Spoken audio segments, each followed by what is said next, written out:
Normally here on this channel, we talk about one of my favorite things, and that's concealed carry and firearms and my passion for it. But today I get to combine two passions into one video. So concealed carry and motorcycle riding.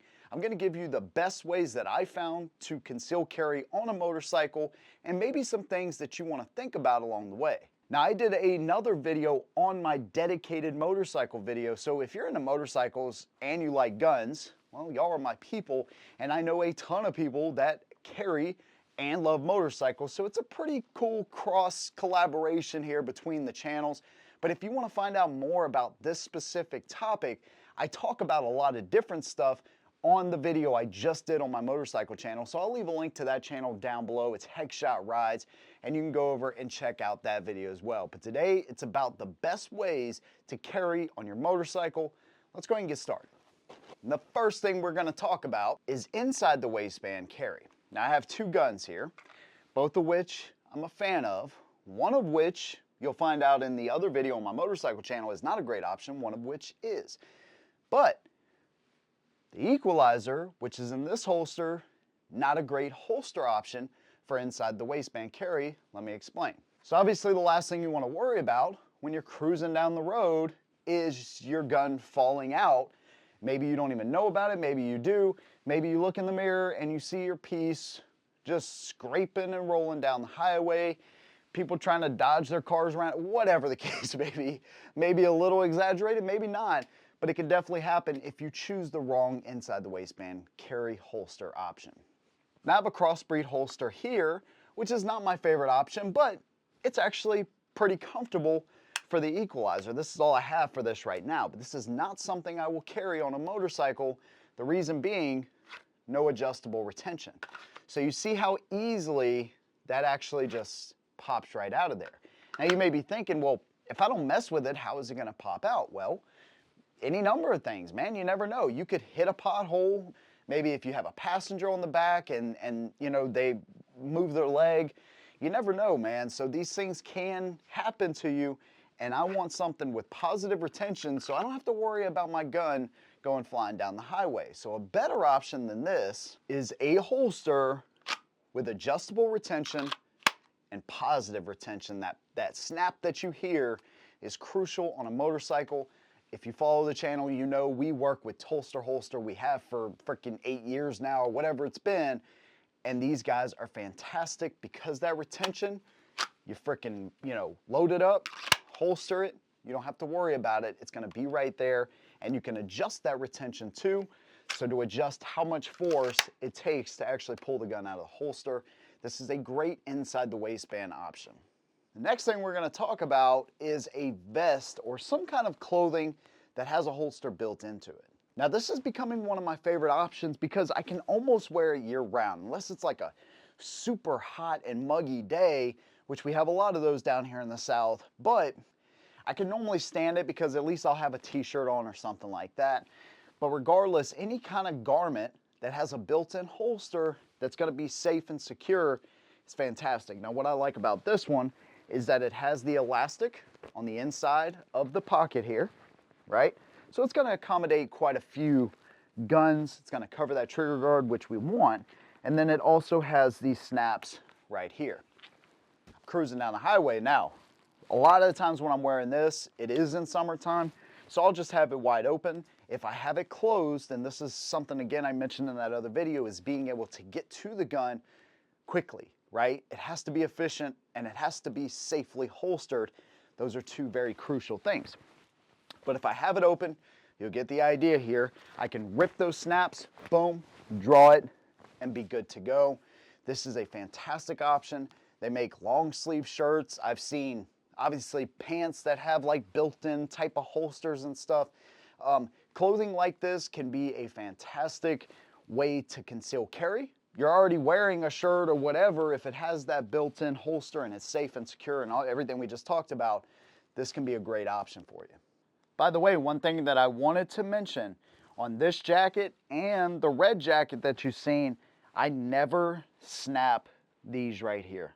Never snap these because that's one extra motion that I have to do, then zip, then get to the gun, This, I mean, this makes no difference in keeping the wind off of you, you know, if it's a cold day or whatever. If I have this on, that's the bulk of the protection from the wind and the cold weather. Snapping this ain't gonna do anything but inhibit me and cause one more step in a situation that could possibly be within feet and seconds of each other. I don't ever snap these. So the next one we're gonna talk about can be very divisive depending on how you feel about it personally, and does your state even allow it? And that's outside the waistband carry like this. Now personally, I think this is a great way to carry on a motorcycle because all of the extra clothing that you're potentially gonna have. So if you ride with sandals and shorts and a freaking t-shirt with no helmet, this video is definitely not for you. But if you take some precautions and you have a helmet, you have a jacket on, it's colder weather, whatever, you're gonna have to contend with a lot of extra material, and this is where outside the waistband really shines. So let's say I get off my bike and I go into a store or whatever. I come out to my bike, all I have to do to go from conceal carry to open carry is this. I lift that jacket up, I'm on my motorcycle, I'm cruising. Now, you have limited vision with a helmet as well, so you don't really have to worry about getting the clothing out of the way because it's already out of the way. And if needed, you know, you can draw while you have a hand on a handlebar still, so you can control it. So depending if you're right hand or left hand dominant, you know, obviously if you're left hand dominant, then you can keep control of the throttle if you need to, or you know, once you let that hand off the throttle, you can still control the bike. And if somebody is trying to hurt you or whatever, then you have this. Once you get the bike stopped and figure that part of it out, you know, then you can present it the way you normally would. But again, you just want to make sure that you have a secure holster, positive retention, so you know that gun is not going anywhere until you need it.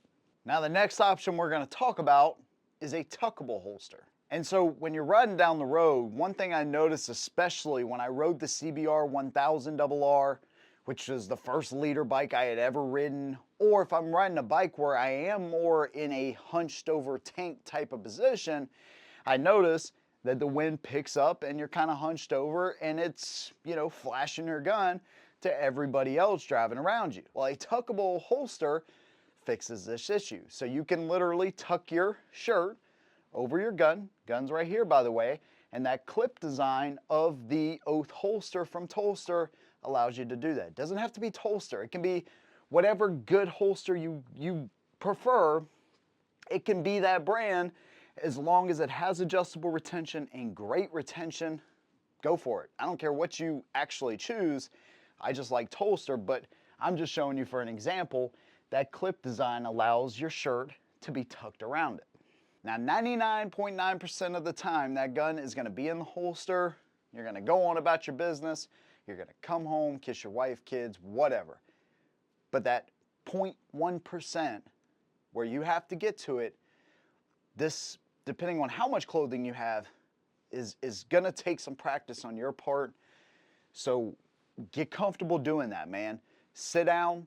You know, you could do it on your bike in the garage or whatever. You know, you don't want to freak people out, but at the same time, you need to get some work in and get some practice in doing this and getting all this material out of the way so you can get to the gun. Now, I've done that a few times, more than a few times, and I still just got to practice ripping that shirt up and getting it out of the way. But if you need something or you're on a motorcycle where you're always flashing everybody around you and you don't want to be doing that, obviously, a tuckable holster can be a good option. And the last thing we're going to talk about, shoulder holsters. This is another great option, dude. One of my favorites on a motorcycle because I can take the pressure off of my lower back. I don't have to contend with material down here if I'm carrying inside the waistband, tuckable holster, whatever.